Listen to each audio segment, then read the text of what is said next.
Perdoa as nossas dívidas, assim como nós perdoamos os nossos devedores. Essa frase sempre foi uma teoria para mim, porque o meu desejo mesmo era de me vingar. Quando eu ainda era criança, meus pais tinham muitas brigas, né, em casa, vieram a se divorciar e ali eu comecei a ter problemas sérios de saúde. Eu tinha crises convulsivas, minha mãe tinha que chamar o SAMU, aí eu comecei a passar por tratamentos com médicos para a cabeça, fazia exames, eletro, cardio, isso com apenas 7 aninhos. Se eu era tão ansiosa que se a minha mãe comprasse algo, comprasse uma bicicleta e demorasse para chegar, eu tinha crise convulsiva. E a médica falou para minha mãe, a maioria dos médicos, né, que a gente passou, foi mais de um, falava, ela tem crises de ansiedade. E aí eu comecei a tomar remédio controlado, todos os dias, doses fortes, e os efeitos colaterais diversos, dentre eles era a anemia. Então eu comecei a ter problemas de desmaios quando eu estava na escola, em atividades físicas. E assim eu fui crescendo. Ao mesmo tempo que eu comecei também a ver como se fosse uma pessoa do lado de fora da janela do meu quarto, como se ela estivesse ali pendurada, eu via só os pés. E era muito real. Essa altura, meus pais já estavam divorciados. E a minha mãe, quando eu começava a gritar, pedir ajuda, na época ela me batia muito. Quando eu tinha 10 anos, eu fui num Natal de família, para casa de uma irmã, e uma pessoa da família na época, eu estava dormindo, eu era bem pequenininha assim, 10 anos, bem franzina, e esse homem, ele tinha bebido, e aí ele veio até mim e começou a tocar em mim, né? E eu acordei, quando eu acordei ele se escondeu, e no outro dia, quando eu fui contar, ele falou que tinha confundido eu com a esposa dele. Em contrapartida, eu comecei a usar drogas. Porque na escola, com toda aquela situação dentro de casa, um mau relacionamento com a minha mãe, o meu pai, que estava separado da minha mãe, quando eu ia até ele pegar a pensão na época, ele bebia muito, então por vezes eu já tive que ajudar a pegar meu pai na calçada, bêbado, as pessoas roubando o dinheiro dele, eu ter que levar para dentro de casa e ele me xingando, falando um monte de palavras pesadas contra mim. E no ônibus eu vim chorando e pensando em tudo que eu estava vendo, vivendo, e uma voz falou para mim, né? Vem me servir. Mas não era uma voz boa. Era vem me servir. Ali eu já estava começando a fumar cigarro, experimentado maconha. Então aquela voz falou assim: entrega de cabeça para mim. Vem, começa a vender droga, em vez de você ficar só usando, vem, você não vai mais precisar depender da pensão desse velho alcoólatra. E assim eu comecei a fazer assaltos, comecei a me envolver com traficantes, comecei a presenciar cenas de assassinatos, de brigas, espancamentos, e daquilo tudo, aparentemente eu tirava prazer. Eu comecei a namorar com um homem 10 anos mais velho do que eu. Minha mãe não foi a favor, então eu falei: já que você não deixa, então eu vou sair de casa, nunca mais você vai me ver. Esse homem, ele começou a ser muito agressivo. Ele bebia, então ele chegou ao ponto de tentar me matar, e não foi só uma vez. Foram 3 vezes. Quando eu tive o meu filho, porque eu engravidei nesse relacionamento abusivo, então quando eu engravidei, ele me deu uma surra que eu tive que ir embora, porque eu fui parar no hospital com início de aborto. Então ali eu já não falava mais com as minhas irmãs, com a minha família, minha mãe, mas quando minha mãe tomou conhecimento, ela me mandou para outro lugar longe, outro estado, para que eu pudesse ter o meu filho em segurança. Então eu fui morar de favor na casa de pessoas estranhas, sempre com aquele sentimento dentro de mim: eu não posso confiar em ninguém. Eu não posso confiar em ninguém. Sempre as pessoas vão me decepcionar. Não vou confiar em ninguém.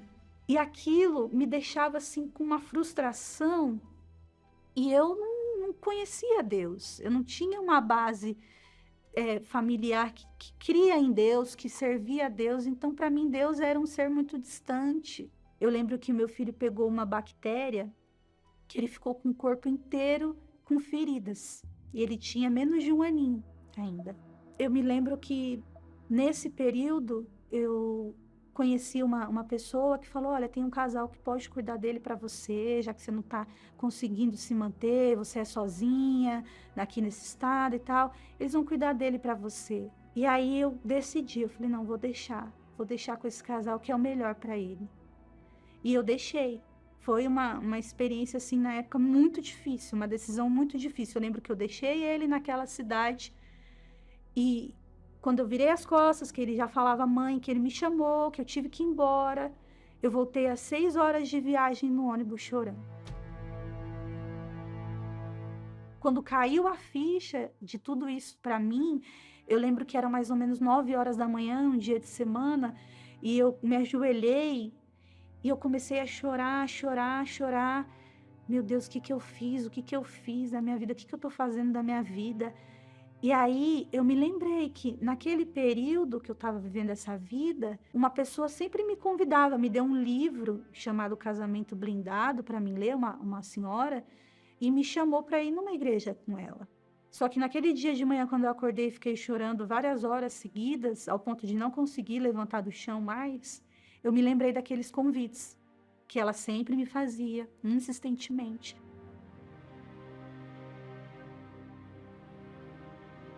Tudo aquilo que me levou à dor e sofrimento, eu deixei e comecei a participar de reunião de libertação, fazia conforme era orientado, só que eu ainda não estava liberta.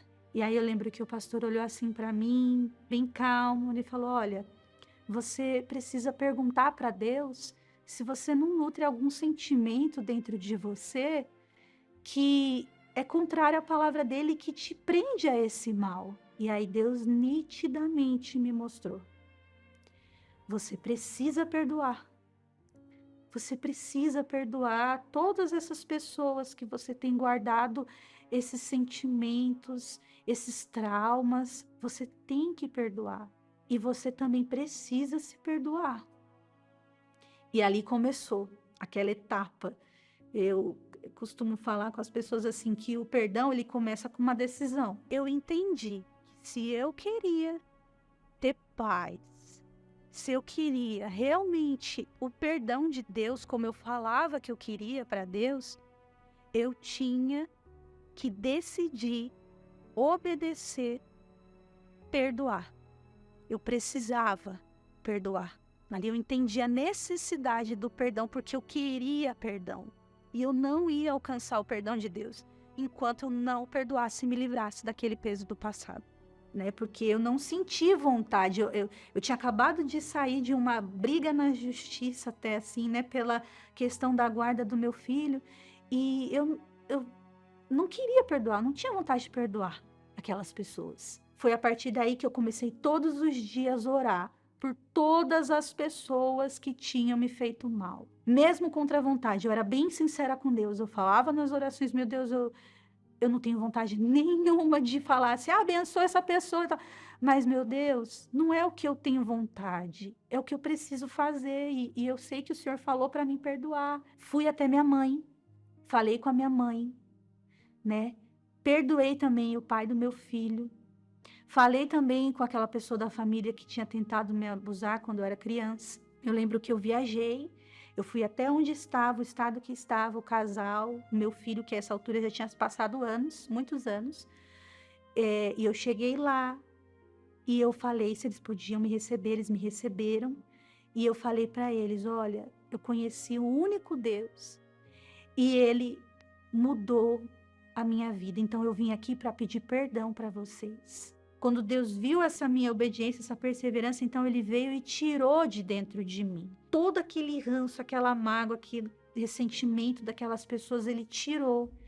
E ali eu já estava pronta para receber o maior milagre, que era o Espírito dele. Então ali Deus fez passar um filme na minha cabeça de tudo que eu tinha vivido até ali.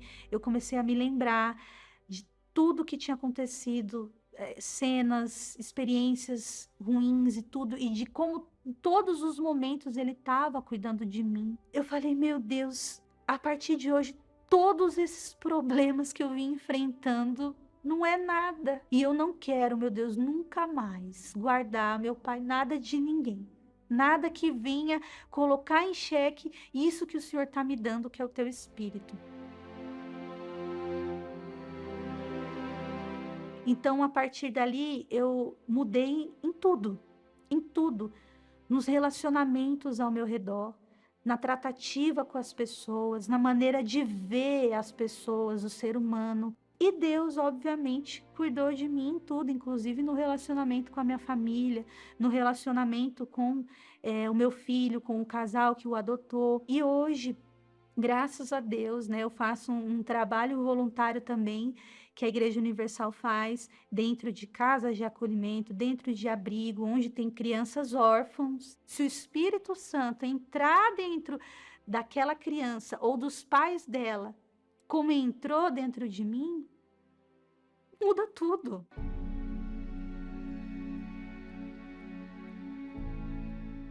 Depois que eu alcancei esse perdão de Deus, hoje eu não tenho paz, simplesmente, né? Eu tenho a verdadeira paz que excede todo entendimento. Hoje eu não tenho mais problemas de tomar remédio controlado, não tenho mais crise de ansiedade, não tenho mais visão de coisas, tudo aquilo que eu tive na minha infância, adolescência, tudo isso Deus, ele veio, tirou, me libertou totalmente. Hoje eu vivo, né, aquele ensinamento que diz, quando Pedro perguntou para Jesus, Senhor, quantas vezes eu tenho que perdoar o meu irmão que pecar contra mim? Até 7?